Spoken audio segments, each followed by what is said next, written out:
Ci siamo ragazzi, è finalmente arrivato il momento che tutti noi appassionati di post-produzione aspettavamo. Ebbene sì, Tony Kuiper lo ha fatto di nuovo. Le nuove TK9 versione 4 sono qui. E non è un semplice aggiornamento, è un vero e proprio salto generazionale.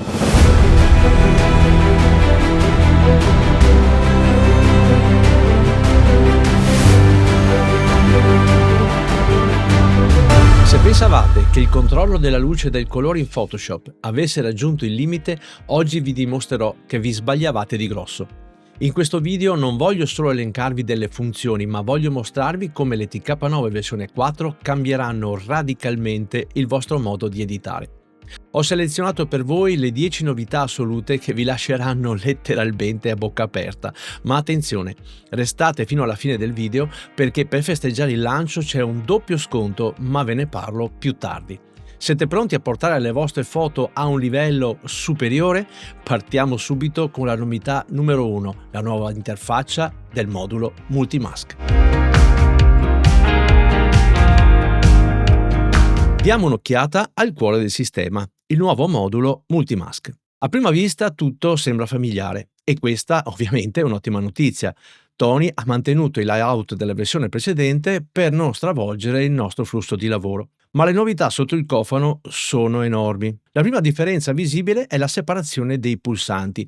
Ora infatti abbiamo dei tasti dedicati per la maschera di bordo e la maschera di mezzo bordo. Nella versione 3 clic su questo pulsante per andare dentro la maschera di contorno, la maschera di bordo, mentre per entrare nella maschera di mezzo bordo bisognava fare command click. Benissimo, nella nuova versione abbiamo i due tasti che sono completamente separati. Lo stesso vale per la maschera di focus e maschera di profondità. Un clic e siamo pronti. Siamo dentro senza dover ricordare nessuna combinazione di tasti modificatori.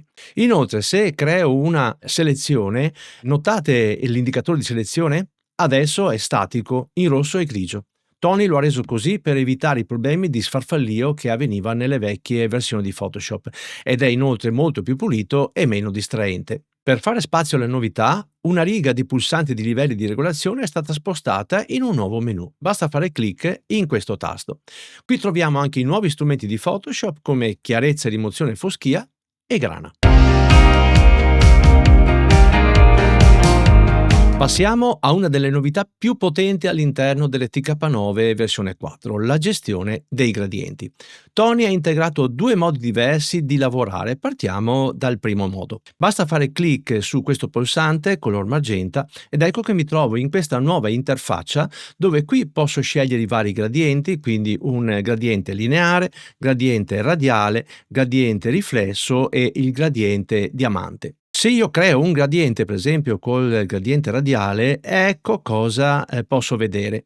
Il nostro gradiente ha un colore che posso cambiare attraverso questi tasti in modo da adattarmi al colore della nostra immagine. Qui posso invece cambiare il grado di opacità del gradiente e infine, una volta fatto tutto quello che mi interessa, non faccio altro che dare come output ad esempio a una curva ed ecco che il nostro gradiente andrà a lavorare in quella zona della nostra immagine. Ma le sorprese ovviamente non finiscono qui. Se rientriamo nella nostra interfaccia, ecco che posso per esempio attivare questa finestrella multi e adesso posso creare dei gradienti in varie zone della mia immagine. Do come output in questo caso ad esempio un livello di luminosità e contrasto ed ecco che il nostro gradiente lavora contemporaneamente in parti diverse della nostra immagine. Posso anche fare una cosa di questo genere, posso disattivare multi, cliccare su inverti e adesso tutto ciò che viene coinvolto è all'esterno del nostro gradiente, quindi ancora una volta su una curva ed ecco che tutto ciò che sta intorno alla nostra maschera lavora mentre la parte centrale rimane assolutamente intatta. L'altra modalità per la gestione dei gradienti è quella dei gradienti su maschera di livello. In questo caso devo creare prima di tutto un livello di regolazione, abbasso in questo caso la luminosità di tanto per far vedere bene l'intervento e il problema è che questo intervento avviene su tutta la nostra immagine, lo voglio applicare solo a una parte, per esempio nella parte bassa della nostra fotografia. Mi basterà entrare in questa interfaccia. Qui ancora una volta posso scegliere il tipo di gradiente e posso anche scegliere il tipo di sfumatura. In questo momento ho un gradiente gradiente lineare con una sfumatura che va da bianco a nero. Quindi basterà trascinare in questo modo ed ecco che la nostra bella immagine diventa di questo tipo. La cosa interessante però anche è che posso visualizzare la nostra maschera e posso invertire la direzione del nostro gradiente. In questo caso, guardando sempre la maschera, lavora dall'alto verso il basso. Oppure posso farlo ritornare al punto di partenza, ma posso anche cambiare il tipo di gradiente. Per esempio, lo trasformo da lineare a radiale. Ecco che adesso sta lavorando solamente in questo modo nella nostra immagine. Dopo aver definito la luce, passiamo all'anima cromatica con i gradienti di colore. Questa funzione non serve solo a colorare, ma a scolpire l'atmosfera seguendo la tridimensionalità dello scatto. Passiamo a un esempio pratico. Supponiamo di voler migliorare il glow, cioè il bagliore in alto a destra del sole nella nostra immagine delle tre cime.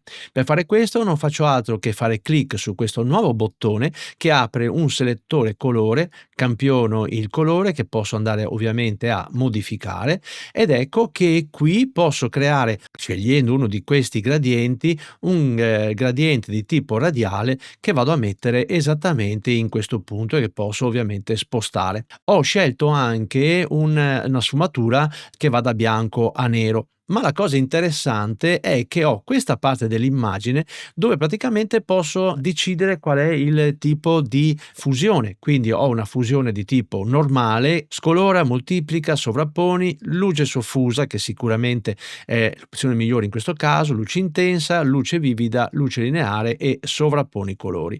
Ritorniamo alla nostra luce soffusa e quindi il nostro effetto è diventato da questo a questo, prima e dopo. Cliccando su questo bottone posso andare a modificare in tempo reale il colore del nostro gradiente. Se invece clicco sul tasto più posso andare a selezionare un altro colore, in questo caso per esempio voglio applicare un colore un po' bluastro, in quale zona? Nella zona bassa dell'immagine, quindi scelgo un gradiente lineare con sfumature da bianco a nero e adesso trascino in questa zona. Ovviamente il colore è terribile, quindi magari posso fare una cosa di questo genere, magari lo andiamo a scurire un po', gli do ok, posso anche modificare il grado di opacità del nostro livello, questo è il prima, questo è il dopo e questo è il prima e dopo globale, prima e dopo. Passiamo a un dettaglio tecnico fondamentale, la corrispondenza del profilo o l'abbinamento del grigio. Se lo spazio di lavoro di grigio di Photoshop non è allineato al profilo colore della nostra foto, le maschere di luminosità non saranno precise. Per quanto ci riguarda, in fotografia usiamo sostanzialmente tre tipi di spazio colore: il Profoto RGB, l'Adobe RGB e sRGB. Ad ognuno di questi spazi colore normalmente è abbinato una precisa gamma di grigio, come potete vedere nella slide in sovraimpressione. Tornando alla nostra immagine, possiamo vedere che il profilo colore abbinato è il Profoto RGB. Guardiamo adesso il pulsante della corrispondenza del grigio. Questo ci dice che la gamma del grigio è di 1.8 e quindi è corretto. Infatti il bordo è verde, è come un po' un semaforo, ci dà l'ok per andare avanti. Se noi cambiamo immagine, diamo per esempio in questa immagine che ha un profilo colore Adobe RGB, qui invece il bottone diventa magenta perché il grigio non è abbinato allo spazio colore. Quindi basterà farci clic sopra ed ecco che la gamma diventa 2.2. Cambiando immagine, questa è un'immagine invece con spazio colore sRGB, ancora una volta il grigio non è corrispondente allo spazio colore, facciamo clic e ancora una volta con un solo clic il plugin sincronizzerà tutto istantaneamente e abbiamo la garanzia di generare maschere tecnicamente perfette, basate su dati reali e non su approssimazioni.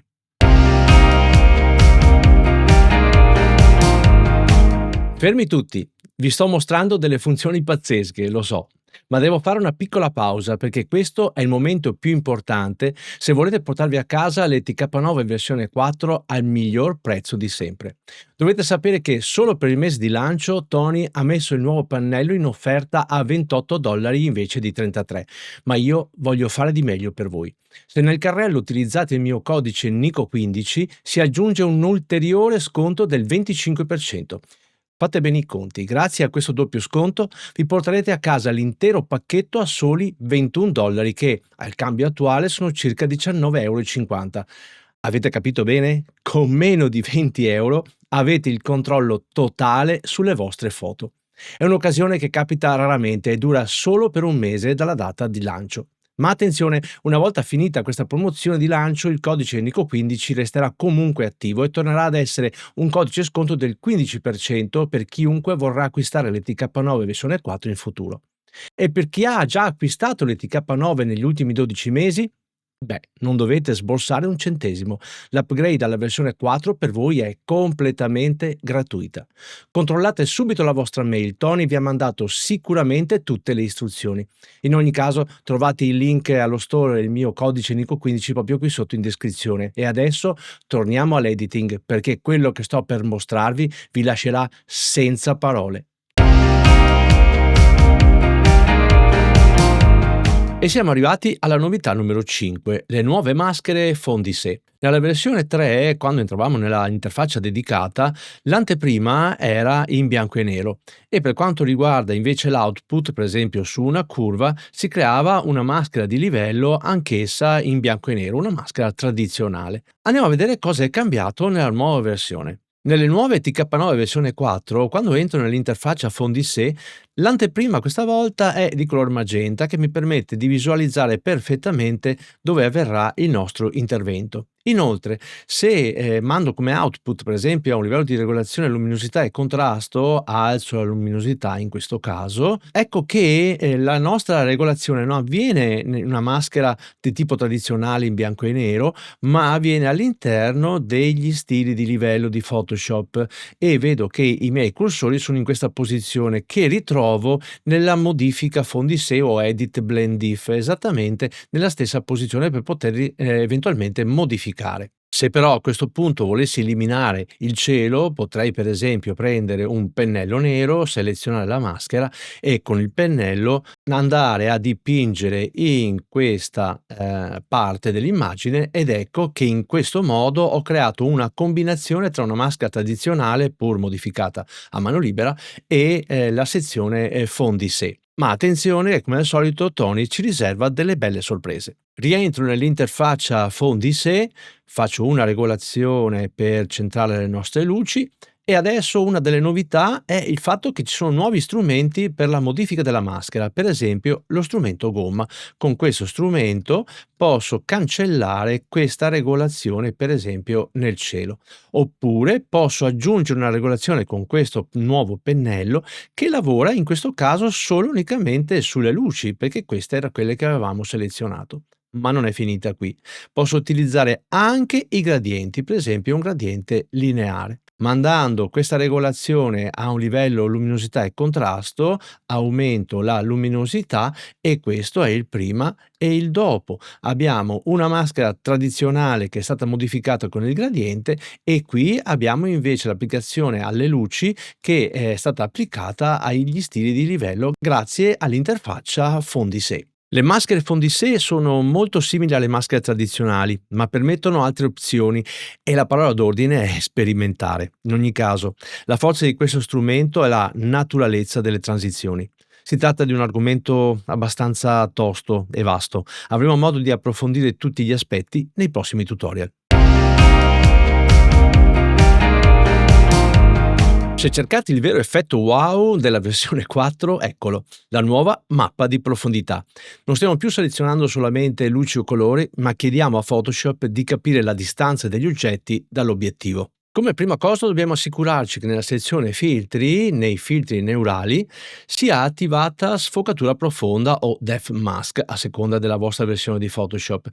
Se trovate questa nuvoletta ci cliccate sopra, non preoccupiamoci se l'interruttore è disattivato. Ritorniamo in Photoshop e siamo assolutamente pronti per partire con la nostra nuova mappa di profondità. Come ho detto nel punto 1, abbiamo finalmente un bottone dedicato per la creazione della mappa di profondità, basterà fare clic ed entriamo immediatamente in questa nuova interfaccia che ci dà un sacco di possibilità. Prima di tutto, per esempio, quella di invertire la maschera al volo, quindi abbiamo la selezione degli oggetti lontani oppure la selezione degli oggetti vicini. Ricordo che, come tutte le maschere, le zone chiare sono dove l'immagine è coinvolta dalle nostre regolazioni, mentre al contrario contrario le zone scure sono dove l'immagine non è coinvolta dalle nostre regolazioni. Ma attenzione, abbiamo dei nuovi slider. Abbiamo per esempio lo slider di zona di profondità che mi porta la nostra maschera dove voglio all'interno della nostra immagine. Si tratta veramente di una maschera dinamica che posso quindi portarmi in giro per determinare dove voglio che agiscano le mie regolazioni. Per esempio, in questo caso ho deciso che le mie regolazioni lavorano soprattutto nella parte centrale. Il cursore vicino lo posso regolare in questo modo, in modo da scurire le parti proprio vicine. Questo mi regola le parti lontane e in questo modo sto lavorando essenzialmente sulla parte centrale della mia immagine. Mando l'output su un livello di regolazione luminosità e contrasto ed ecco ciò che avviene. Creo un'altra mappa di profondità e questa volta voglio che lavori soprattutto nel primo piano. Quindi chiudo la parte lontana, per esempio, ancora una volta output su luminosità e contrasto e questa volta luminosità l'abbasso e ho creato sostanzialmente una specie di vignettatura in primo piano e ho illuminato la parte in fondo. Ma non è finita qui, cancello momentaneamente questi livelli di regolazione, entro ancora una volta dentro la mappa di profondità e mi trovo degli strumenti veramente interessanti, come ad esempio questo pulsante. Con questo pulsante, facendo clic, sparisce la mappa e posso andare a campionare un punto, per esempio questo, si crea la maschera esattamente in quel punto lì, in quel punto preciso. Posso ricliccare e dire ad esempio, selezionami quest'altro punto. Modificando, ad esempio nella parte lontana, ho esattamente questa parte che viene selezionata. Con lo strumento di modifica, in questo caso pennello nero, elimino questi aloni che sono alquanto brutti, che distraggono. Ancora una volta mando ad esempio a una luminosità e contrasto e regolo in questo modo il mio livello di regolazione ed ecco il prima e il dopo. Una regolazione veramente naturale e bellissima. Oserei dire cinematografica. Altra novità utilissima nelle versione TK9 e versione 4 sono i pannelli info. E per il flusso di lavoro quotidiano i nuovi pannelli permettono infatti di capire la funzione di un tasto in maniera molto semplice. Prima dovevamo cliccare sul bottone Option o Alt e navigare tra i tasti per sapere come funzionavano, ma come vedi a volte questa finestra andava a sovrapporsi alla nostra finestra, i nostri pannelli, era una cosa scomoda.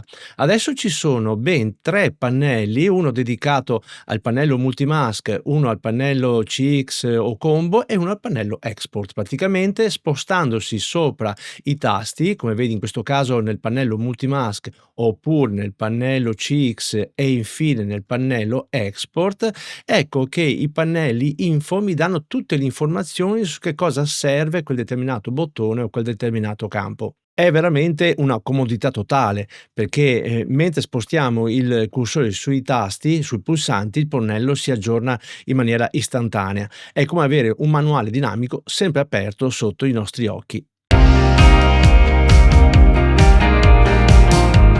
Un po' di tempo fa ho fatto un video ispirato da Todd Domney dove creando un punto di ancoraggio su una curva che tenesse conto del valore medio della luminosità si poteva creare un contrasto senza alterare in modo significativo l'esposizione della nostra immagine. Vi lascio il link qui sopra se volete approfondire l'argomento. Tony aveva prontamente creato un plugin per creare al volo il punto mediano su una curva con un solo clic. Si tratta del TK Median. Basta fare un solo clic ed ecco che la nostra curva viene creata con il punto mediano. Ebbene, tutto questo adesso non serve più. Perché? Perché tutto è stato integrato nella nuova versione TK9 versione 4. Basterà fare clic con il tasto destro sul bottone delle curve ed ecco che si crea automaticamente la nostra curva con il punto di ancoraggio mediano che tiene conto della luminosità media all'interno della nostra immagine. Questa tecnica può essere applicata anche quando creiamo una selezione e la applichiamo a una curva. Ad esempio, in questo caso creo una selezione con il lazzo attorno a questi bellissimi cagnolini, tasto destro sulla curva, si crea questa curva con la maschera applicata e il punto mediano applicato. Però se guardate, questa era la curva applicata a tutta l'immagine e il punto mediano si trova in una determinata zona. In questa curva invece il punto mediano si è spostato. Ma anche questa volta non è finita. Se creo una maschera di luminosità, ad esempio sulle luci 1, tasto destro sulla curva, si creerà una curva con la maschera delle luci 1 applicata e il punto mediano che questa volta tiene conto della luminosità della maschera creata precedentemente. Altra novità molto utile è il nuovo pennello luce lineare. Questo strumento questa volta lo troviamo nei pannelli CX o Combo, basterà fare shift click su questo bottone, quello della luce lineare, si apre subito un selettore colore, qui posso selezionare il colore che successivamente andrò a modificare, cambio il colore per esempio, faccio diventare più saturo e un po' più chiaro, gli do ok e si crea automaticamente un livello pixel vuoto in modalità luce lineare e riempimento al 15%. Adesso con un pennello con opacità o un flusso basso, in questo caso al 20%, posso dipingere in questa zona e modificare, come potete vedere, il colore. Posso anche cambiare il colore stesso o andarlo a ricampionare, in questo caso posso fare una cosa di questo genere, pennello più piccolo ed ecco che la mia modifica diventa questa. Ancora una volta campiono questo verde per esempio, lo rendo anche in questo caso più chiaro e andando a dipingere ecco che adesso la mia immagine è diventata questa, prima e dopo. Si può usare questo pennello per tocchi di colore di tipo creativo. È sicuramente uno strumento di rifinitura rapido, efficace e incredibilmente flessibile.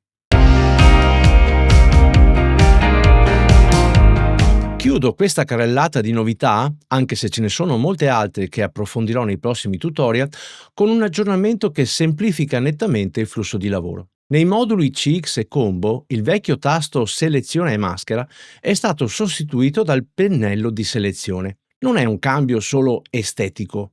Questo pulsante è concepito come uno strumento di editing rapido per modificare visivamente qualsiasi selezione attiva. Lo strumento pennello di selezione in Photoshop lo troviamo nel pannello degli strumenti in questa posizione. Nel mio caso ho all'interno il pennello di selezione, lo strumento lazzo poligonale, eccetera. Benissimo, attraverso il bottone che troviamo qui in basso attiviamo direttamente il nostro strumento pennello di selezione e in base alle caratteristiche del nostro pennello, quindi se ha un bordo duro oppure un bordo sfumato, posso creare delle selezioni di questo genere, in questo caso una selezione molto definita e qui una selezione a bordo sfumato. Come possiamo vedere, nel momento in cui creo questa selezione dipingendo direttamente sull'immagine, si crea un overlay magenta. Questo mi indica esattamente dove è stata fatta la selezione. Utilizzando poi il tasto Option o Alt,